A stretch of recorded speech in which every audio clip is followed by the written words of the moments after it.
Well, hi folks, Brian here, Geomagnetic Earth Watch on Friday, November 10, 2023 on our planet. Hope you're all well. A little bit of change of a background here. I want to talk a little bit about our health and maintaining our immune system. These are my friends behind me. These are actually, most of them are chili pepper plants I grow for my wife. Some are actually seeds from Indonesia.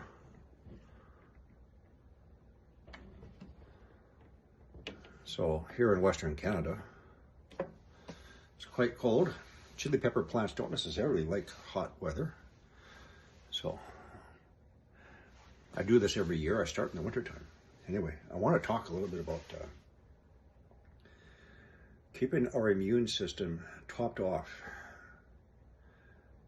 Yes, throughout the year, but more so during the wintertime when various viruses become more prevalent. And there's a lot of things that we can do naturally. You don't need jabbies, okay? You don't need that. There's lots of things that you can do naturally. And I just want to go through a few of them. Because the government and the health authorities, they're not going to tell you, they never tell you. Especially 3 years ago during the, excuse me, pandemic.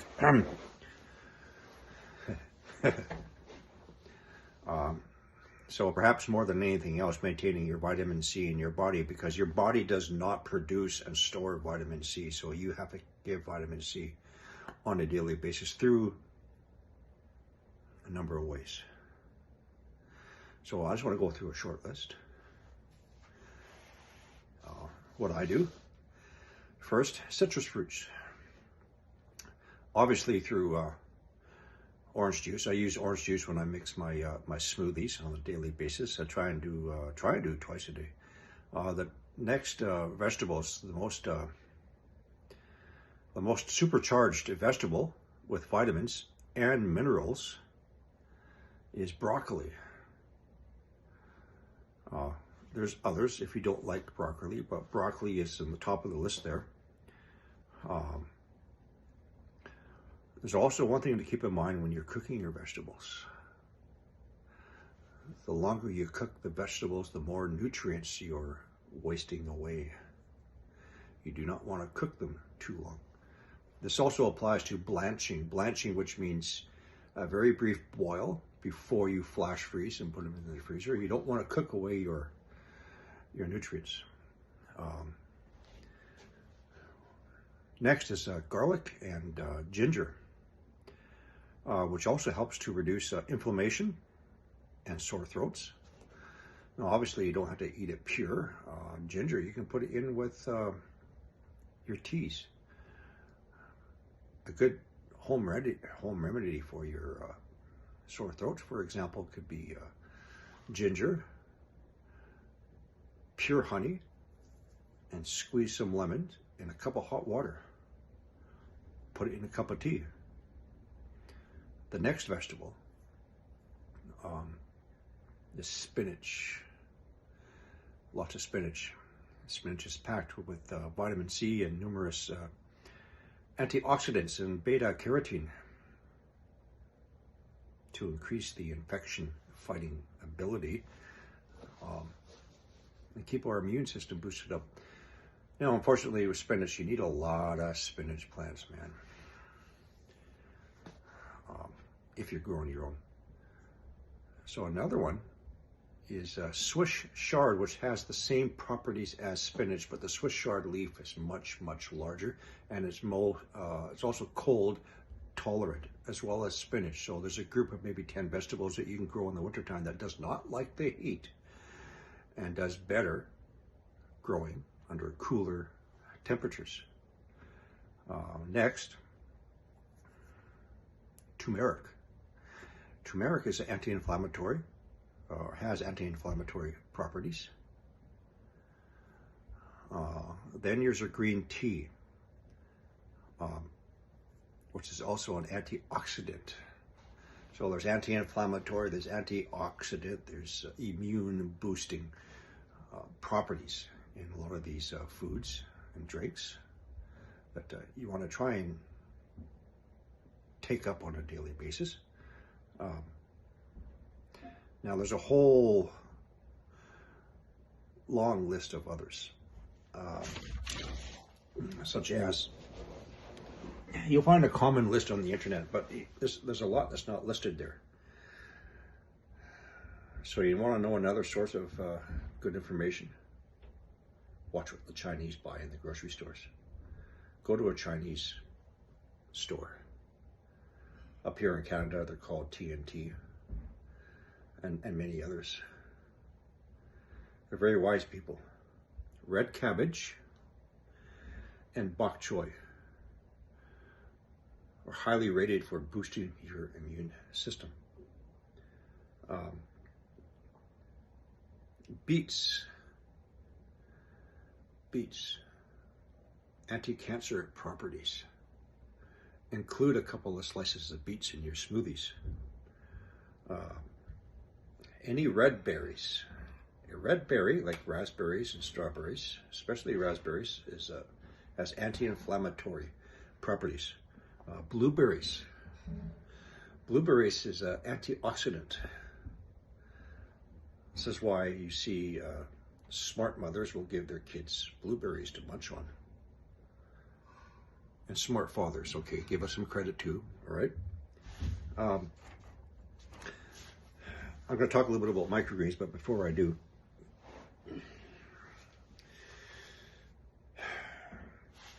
he gave us everything that we need to live a healthy life, okay? People like Bill Gates are trying to take everything away that he gave us. And I'm going to give you a few examples. When he created something, when he created a pineapple, he put something in that pineapple and it had a purpose. For example, to scrub the lining of our guts and of our bladders. I'm going to give you a couple examples. How natural foods can cure ailments and illnesses. My daughter, twice when she was age 5 and age 6, she had a bladder infection and UTI, urinary tract infection. And back then, when I didn't know so much, took her to a doctor, a urologist, and she prescribed a harsh concoction of drugs. And she burst out her body in hives. A very bad reaction to the drugs. Frustrated. I started doing my own research. Once you understand what each one of these food groups does. Pineapples, the fibers acts as little scrub brushes and it will scrub the inside lining of the bladder and causing all the bacteria to fall down to the bottom of the bladder. Then you drink copious amounts of water to flush out your bladder. Blueberries, a pure blueberry. Now I'm talking about cures or remedies for bladder infections and UTIs. Pure blueberry juice. Okay, it has to be pure, not mixed with sugar, because bacteria likes to thrive on sugars as well as dairy products, cheese and milks. Give a little bit of blueberry juice, just a little bit, especially for children because their body are smaller, right? They may not like it, tough, you know what. And then do nothing for a half hour. Let them go get ready for school or whatever. Then you give them a full, or as much as you can, 8-ounce glasses of water. So you begin to flush the system. So you've given it to soap or whatever, the antioxidant, to do its job inside the bladder and urinary tract. And then you give them lots of water to start the flushing process. Now you don't do all these things all at once. Cranberries is very, very well known. Who here likes to eat a raw cranberry? No. So there's a cranberry extract. It's a powder. You mix it with your water is another one. Pineapples, not the kinds you get in a can because it's saturated with sugars. A pure pineapple. If it's a child, it doesn't have to be a whole lot. Give them maybe four chunks. And again, let the pineapple do its scrubbing, okay? Wait a while. Water, start flushing. Another one is the two ones, or is broccoli and spinach, will help eliminate bladder infections. So those 4 or 5 simple things within 4 to 5, 6 days can completely wipe out a bladder infection. Another one. iTics. iTic is an involuntary movement of the muscles, and people do this. And the reason why they're doing it is because they're lacking potassium. Take her back to the doctor? No. Jump on the internet very quickly. What food groups has high concentrations of potassiums? Peanut butter, bananas, potatoes. Give her a banana, cut it down the axis, spread some peanut butter on it, give her a bowl of potatoes in about 1 day. Cured, gone. Build up the potassium levels. You can start your own list of the common ailments and what foods that he gave us will eliminate these ailments. Finally, my favorite, microgreens. I highly suggest you get, damn it. One moment, please. Gotta go away. Just watch the pepper plants for a minute. I'll be right back.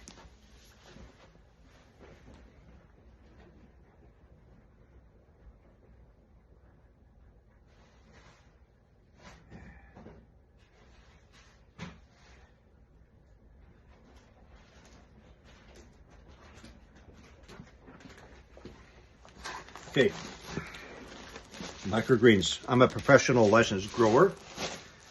However, at this time, a lot of people are just not interested in microgreens. But anyway, I already did a full video describing how you can grow your own microgreens. I don't want to repeat that too much. You can go to my playlist under Growing Your Own Food. So a microgreen is the first 2 leaves of a vegetable. It is anywhere from 6 to 40 times more nutrient packed than a fully grown vegetable. So the ones that you want to use to maintain your immune system is 1, the broccoli, but there's others, the bok choy, red cabbage, sunflower, and with the microgreen. So as a professional grower, we use what's called the 10-20 trays, which is the 10 inches wide by 20 inches long grow trays. And these are purple kohlrabi microgreens.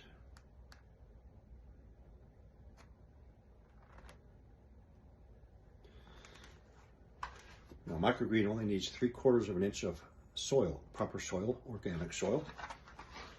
And we do what's called a 2-tray system. So your first tray that you actually plant the microgreens in has a whole bunch of holes in the bottom where the roots come out. Because when you do your watering, once they grow like this, you don't want to do top watering because you're going to get your mold issues. And you put it into a tray that does not have any holes in it. Now, if you don't want to get so big, as I've shown you before,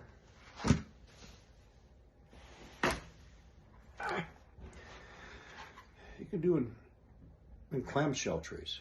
Any type of clamshell or a small Tupperware dish. So this one is, bok choy, okay. Bok choy, microgreens, clamshell. Cut some slits on the bottom so the roots can come through. All right. So just keep this at your windowsill or anywhere in the kitchen where you have bright lights. Red cabbage.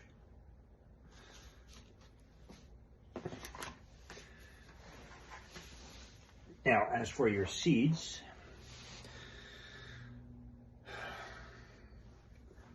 there's a few suppliers you can get. You know what?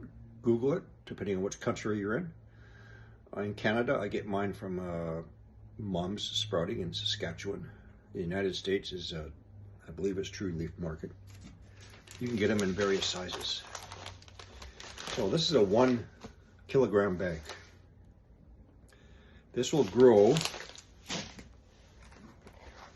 25 10 by 20 trays. If you're really into big time, you can get them in big sacks. This is my sunflower shoot seeds, 5 kilogram bags. So I would highly recommend that you start learning how to grow microgreens. Now I'll sprinkle some microgreens in my daily smoothies. You can sprinkle them in rice dishes, egg dishes, with salads, on sandwiches, etc. Don't overload it, okay? And for smoothies, you know what? It's a new adventure each day. There is no one group of ingredients. Mix them up. Me, I want to try and get some blueberries in it. A couple of slices of beets, anti-cancer. Sometimes I can get some pineapple in it. A red berry. Whatever you want to put in it. I use just the frozen concentrate orange juice. Try and get 2 cups of smoothies in you a day. If you're going to have a salad, don't get the cheap lettuce salad. Mix it up. Get some bok choy. Get some Swiss chard leaves. Get some spinach leaves. Radish.